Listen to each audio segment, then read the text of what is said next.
yang dikasihi oleh Tuhan kita Yesus Kristus, jemaat yang dikasihi Tuhan, baru pulang dari pembuangan umat bangsa Israel atau umat Yehuda datang menghadap ke rumah Tuhan dan memberikan persembahan guna pembangunan rumah Allah pada tempatnya semula. Jadi mereka tidak ragu, mereka tidak pelit, mereka tidak kikir, mereka tidak egois untuk memberikan apa yang mereka miliki dalam rangka pembangunan rumah Tuhan di Yerusalem. Dan tentu mereka lakukan ini karena mereka sadar bahwa pembebasan mereka, bahwa keselamatan yang mereka terima, rezeki yang mereka miliki, itu adalah buah karya Tuhan dalam kehidupan mereka. Jadi persembahan dilatar belakangi dengan kesadaran bahwa semua yang saya punya, semua yang terjadi dalam kehidupan saya, semua yang saya miliki adalah buah karya Tuhan atas kehidupan saya. Dia menjadi satu ungkapan syukur, persembahan itu menjadi satu nilai ungkapan syukur, tapi dia juga menjadi satu komitmen, Bapak Ibu Saudara. Satu komitmen untuk menyatakan bahwa Allah adalah Tuhan dan saya adalah umat Allah. Allah adalah Tuhan saya dan saya adalah umatnya. Jadi syukur mendorong seseorang untuk memberikan persembahan. Persembahan itu dilatar belakangi oleh rasa syukur, juga untuk menunjukkan satu komitmen bahwa saya ini adalah orang, manusia, kepunyaan Tuhan. Saya menyatakan diri sebagai pengikut Tuhan, sebagai umat Tuhan, sebagai orang percaya. Oleh sebab itu, komitmen inilah yang mau dikatakan.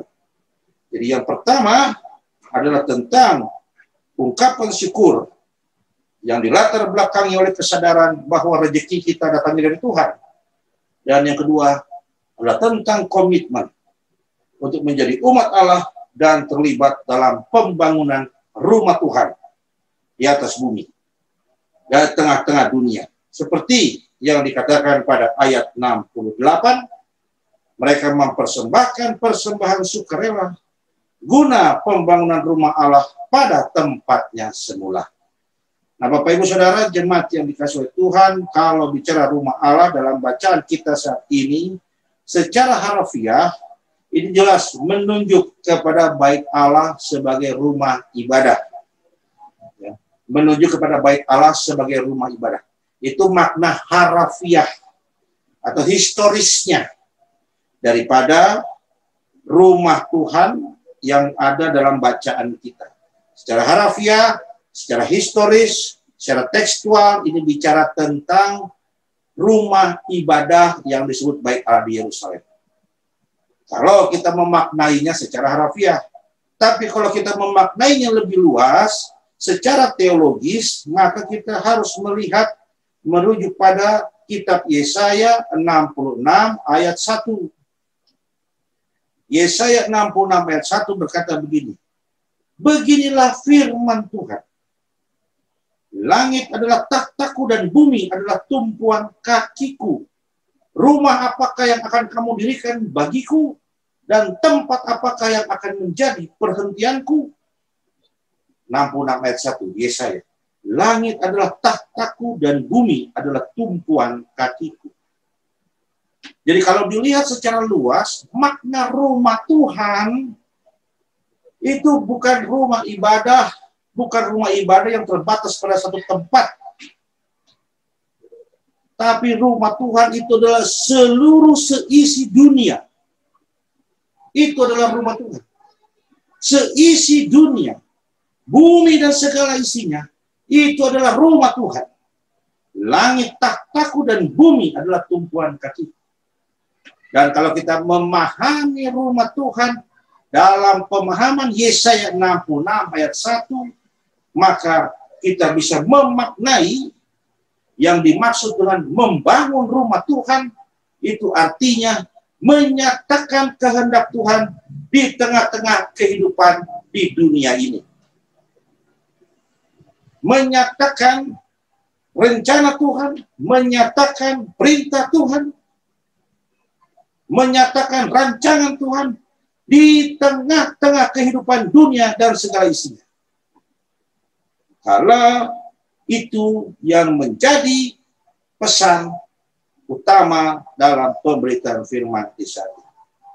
Jadi Bapak, Ibu, Saudara, dan jemaat yang dikasihi oleh Tuhan kita Yesus Kristus, kehidupan setiap kita itu hendaklah menjadi suatu hidup yang sungguh-sungguh menyatakan bahwa kita ini anak-anak Tuhan, bahwa kita ini umat Allah.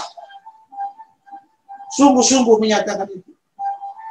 Sungguh-sungguh kita sekarang sedang hidup di bumi yang mana bumi itu adalah tumpuan kakinya Tuhan kita. Sungguh-sungguh sekarang kita hidup di bawah kolong langit, di mana langit itu adalah tahtanya Allah kita. Kita hidup di rumah, di kediaman Tuhan. Tapi kediaman ini masih banyak yang ngaco. Di kediaman ini masih nggak sedikit yang hidupnya bertentangan dengan kehendak Tuhan. Yang hidupnya bertentangan dengan hukum aturan Tuhan. Di dunia ini masih banyak yang nggak bersyukur sama Tuhan.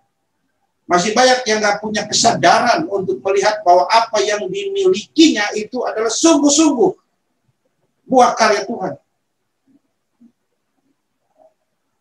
Kita jangan seperti itu. Kita yang saat ini dihampiri oleh sabda Tuhan, jangan bersikap seperti itu. Tahu-tahulah kita berterima kasih. Karena kolong langit di mana kita hidup ini adalah kolong langit itu adalah takhta Tuhan. Bumi yang kita pijak ini adalah tumpuan kaki Tuhan. Jadi marilah kita tahu-tahu berterima kasih. Marilah kita sadar-sadar bahwa apa yang kita miliki, apa yang kita nikmati dalam kehidupan ini adalah buah karya Tuhan. Dan marilah kita hidup setia di jalan Tuhan. Membangun rumah Tuhan adalah membangun kebiasaan yang baik. Membangun kebiasaan yang baik. Secara pribadi maupun secara komunitas, secara berkelompok. Makanya Tuhan ketika dia mau membangun rumahnya di Yerusalem, dia tidak panggil satu orang insinyur. Dia tidak panggil sekelompok kontraktor. Yang dia panggil siapa?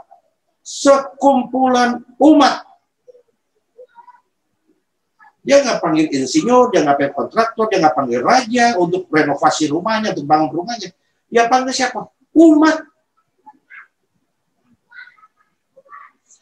Artinya bahwa kebiasaan yang baik yang mau Tuhan tanamkan, yang mau Tuhan kembangkan dalam kehidupan di rumahnya ini,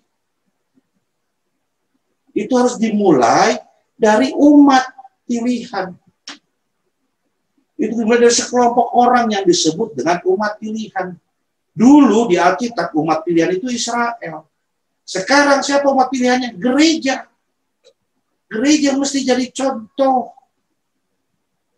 Dan setiap kita sebagai warga gereja adalah percikan-percikan, bukan percikan malah, adalah gereja itu sendiri. Di dalam Korintus dikatakan, tidak tahukah kamu bahwa kamu adalah bait roh Allah. Jadi kamu adalah gereja. Mengapa? Karena Roh Kudus ada di dalam dirimu. Di dalam diri kita itu ada roh, dan di saat itu kita menjadi bait Allah. Disitulah kita jadi gereja.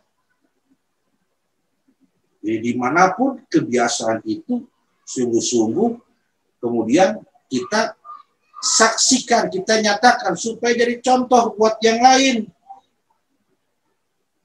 Rubahlah kebiasaan-kebiasaan buruk yang bertentangan di hadapan Tuhan.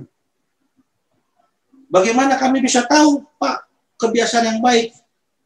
Bagaimana kami bisa memahami, bisa melihat mana yang benar menurut Tuhan?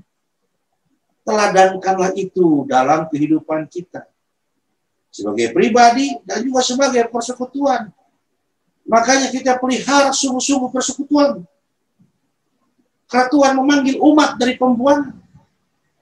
Bukan satu dua orang, sekelompok umat Tuhan panggil. Karena dari umat itulah dia akan mengajarkan dunia bagaimana memelihara kebiasaan yang baik menurut dirinya, menurut Tuhan. Jadi peliharalah persekutuan kita, Bapak Ibu Saudara. Kita punya keterbatasan, tentu kita punya ketidaknyamanan, tentu kita punya kurang terbiasa, merasa nggak serak dan sebagainya, tentu karena situasi pandemi saat ini. Tapi mari kita maknai bahwa kenyamanan kita, kebiasaan kita, itu mesti kita korbankan.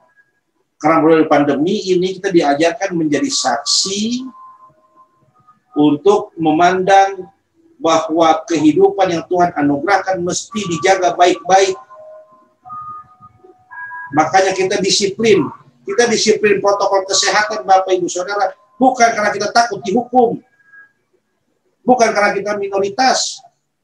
Kita disiplin protokol kesehatan itu karena apa? Karena kita nggak mau terjangkit. Kita nggak mau menjangkiti. Kenapa kita tidak mau terjangkit dan tidak mau menjangkiti? Karena kita sayang sama kehidupan yang Tuhan kasih. Karena kita sayang sama kehidupan yang Tuhan kasih. Makanya dalam kedisiplinan kita menerapkan protokol kesehatan, dulu ada 3M, sekarang jadi 5.